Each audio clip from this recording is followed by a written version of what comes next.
아멘. 감사합니다. 환영하고 축복합니다. 우리 새해 기도하는 교회가 많습니다. 제가 동영상을 보니 이맘 시간 또 이번 주에 많은 교회들이 특별한 마음을 갖고 신년을 기도로 열어가고 계십니다. 그 기도의 자리 참여하신 여러분들이 특별한 사람들입니다.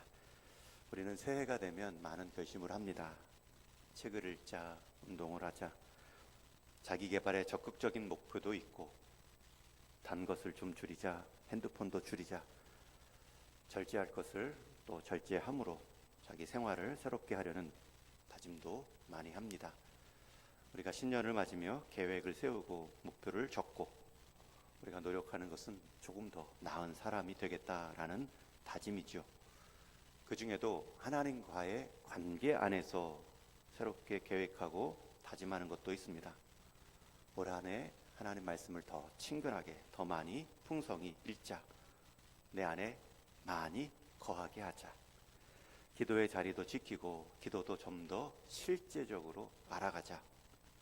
성경 일독도 하루에 분명한 정한 시간에서의 기도의 자리도 다짐하며 하나님께 집중하는 모습도 있습니다.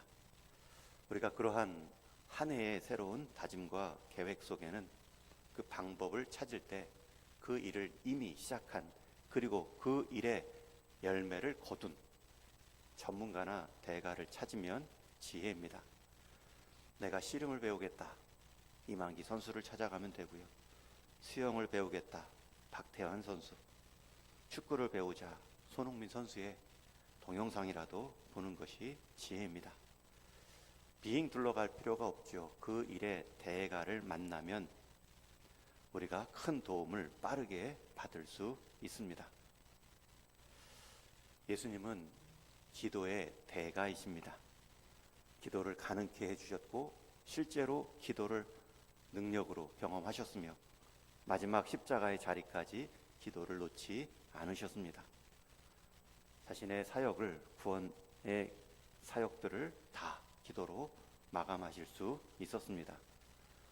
우리가 신년에 기도가 새로워지려면 이 예수님께 배워야 됩니다. 그런 예수님께서 우리에게 오늘 또 교훈하십니다. 오늘 말씀 5절에 너희는 기도할 때에 외식하는 자와 같이 하지 말라. 기도와 외식을 구별하고 있습니다. 예수님의 이 말씀은 기도라는 것은 신앙의 장식이 아니라 신앙의 중심임을 말씀합니다. 예수님은 지금 신앙에 있어서 기도를 하냐 마나 그것을 문제 삼지 않습니다. 문제는 기도를 누구에게 어떤 마음으로 하고 있는지 살피라는 것입니다. 새해 첫 걸음을 시작하는 우리에게 있어서 기도는 중요합니다. 우리 삶의 중심인 신앙, 그리고 그 신앙의 중심인 기도로 새해를 열어가기 때문입니다. 대개 첫 발걸음을 어디서 떼느냐에 따라 마지막 발걸음이 결정됩니다. 여러분들이 기도로 새해를 열었다면 그 기도의 응답으로 한 해를 닫을 수 있습니다. 새해 첫 걸음을 기도로 시작할 때 주님은 말씀하지요. 신앙의 중심 기도를 누구로, 방향으로 결정하며 행하고 있는가? 기도는 하나님과의 관계를 경험하는 가장 기본적인 행위이기 때문에 많이 하는 것보다 또 바르게 하는 것이 중요합니다. 그렇게 바르게 기도하기 위해서 예수님은 첫 번째로 경고하십니다. 외식하는 자가 되지 마라. 여러분, 여기서 외식이란 무슨 뜻일까요? 이어지는 말씀에 보면 그들은 사람에게 보이려고 회당과 큰 거리 어귀에 서서 기도하기를 좋아하느니라. 여러분, 기도는 하나님 앞에 서는 것인데 외식하는 자의 기도는 사람에게 보이려고 서서 기도합니다. 외식하는 자들의 기도의 목적은 하나님의 귀가 아니라 사람의 눈입니다. 기도를 통해 내가 하나님과 연결되고 하늘에 맞닿아 있는 삶이 아니라 기도를 통해 땅의 사람, 땅의 주목을 받는 대화로 격화시키고 있습니다. 여러분, 우리 기도가 그렇게 하나님을 향하지 않을 때, 사람에게 보이려고 행할 때 기도는 신앙이 아니라 연출이 됩니다. 기도는 본래 사람의 평가를 구하는 복으로 주시는 것이 아니지요. 하나님의 기도의 응답을 열매로 거두기 위한 하나님이 주신 선물입니다. 근데도 기도가 하나님께 향하지 않고 사람에게 설 수 있다. 예수님은 기도의 대가로서 우리에게 경고하십니다. 여러분, 그러한 사람들은 이미 상을 받았다 말하지요. 이어지는 말씀에 보면 내가 진실로 너희에게 이르노니 그들은 자기 상을 이미 받았느니라. 여러분, 이 말씀은 기도는 상이 있다라는, 기도는 분명한 열매가 있다는 약속입니다. 기도하면 상이 있습니다. 기도하면 열매가 있습니다. 그러나 그 기도가 하나님을 향하지 않고 사람에게 보이려 할 때에는 자기 상을 이미 받았다. 그 상이 뭘까요? 저 사람은 기도하는 사람이야. 저 사람의 기도는 참 은혜로워. 여러분, 이런 말을 조심해야 되고요. 두려워할 줄 알아야 됩니다. 왜냐하면 이미 기도가 내 상으로 끝났기 때문입니다.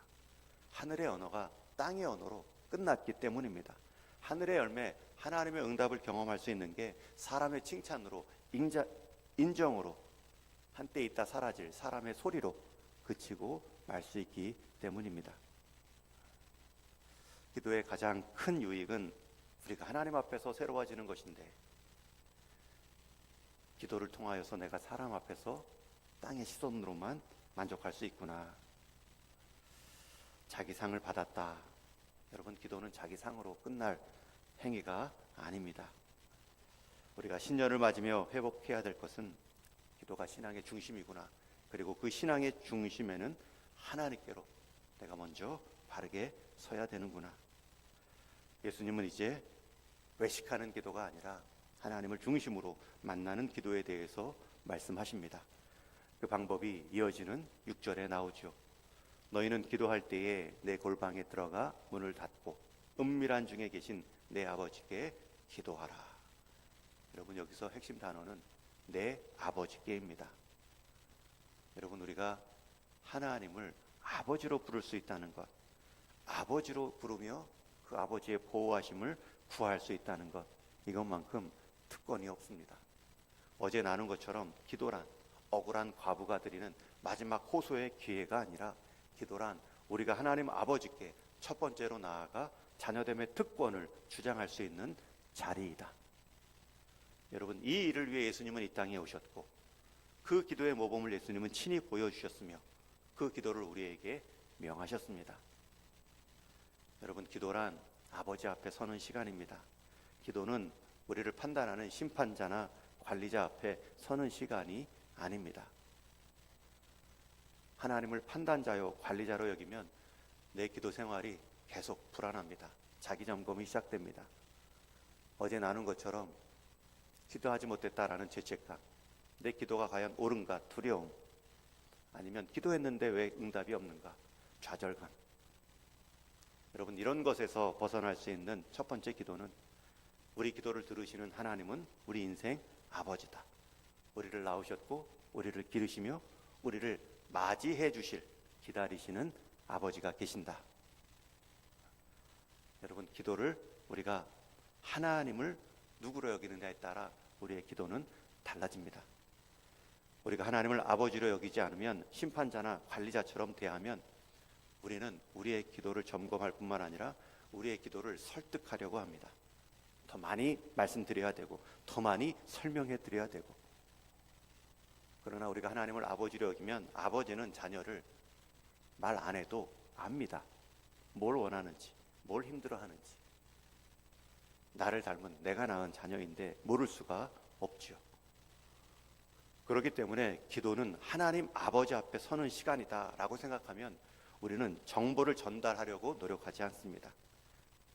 오히려 그 하나님 아버지가 내 인생, 나를 낳으시고 지금도 나를 기르시는 목자 같은 분이시구나, 신뢰의 마음으로 그분께 계속 문제를 맡깁니다.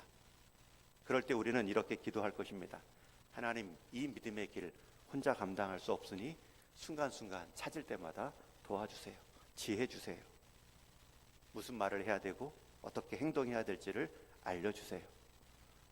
이 고백이 우리의 기도를 살리고 우리의 신앙을 살립니다.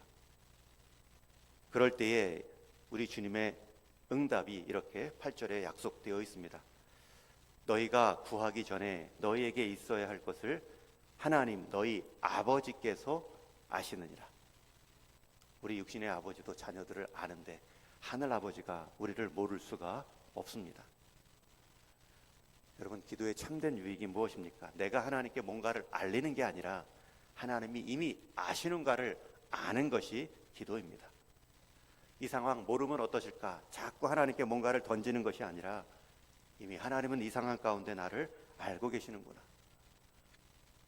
그 상황에서 내가 해야 할 것을 결심하고 행하는 데 기도의 목적이 있습니다.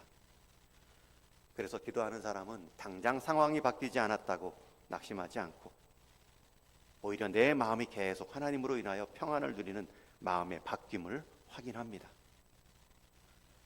기도하는 사람은 불안 속에서도 흔들리지 않을 수 있고 결과보다 과정에서 하나님을 만나는 넉넉한 신뢰를 누립니다. 저와 여러분 오늘 다시 한번 새해 새로운 신앙의 중심으로 기도를 결심하고 있습니다. 첫 번째는 외식하는 기도, 사람에게 향하지 않는다라는 말은 하나님께 집중한다는 뜻입니다. 여러분, 하나님께 집중하면 우리의 기도가 깊어지고 길어집니다. 기도가 길어진다는 것은 하나님을 설득하는 시간이 아니라 하나님께 뭔가를 알려야 된다 그러면 했던 말 또 하고 오늘 7절에 나오는 것처럼 중언부언 하는 기도할 수밖에 없습니다. 그러면 시간이 지루합니다. 시계만 봅니다. 그러나 그 하나님과의 친밀함, 아버지 됨의 넉넉함을 내 기도의 시간 가운데 묵상하고 누리고 그 하나님이 계시다면 나는 오늘 어떻게 살아야 되는가? 나는 어떻게 오늘 내 생활을 정리해야 되는가? 그러면서 하나님이 주신 지혜로 그 생각이 깊어지고 기도의 시간이 풍성해집니다. 여러분, 그 자리가 바로 골방입니다. 골방은 특별히 문을 닫으라 라는 표현이 나오죠. 골방 갔는데도 문을 여는 사람이 있죠. 아닙니다. 하나님께 집중하기 위해 공간과 시간을 구별하여 하나님께 집중하는 자리가 골방입니다.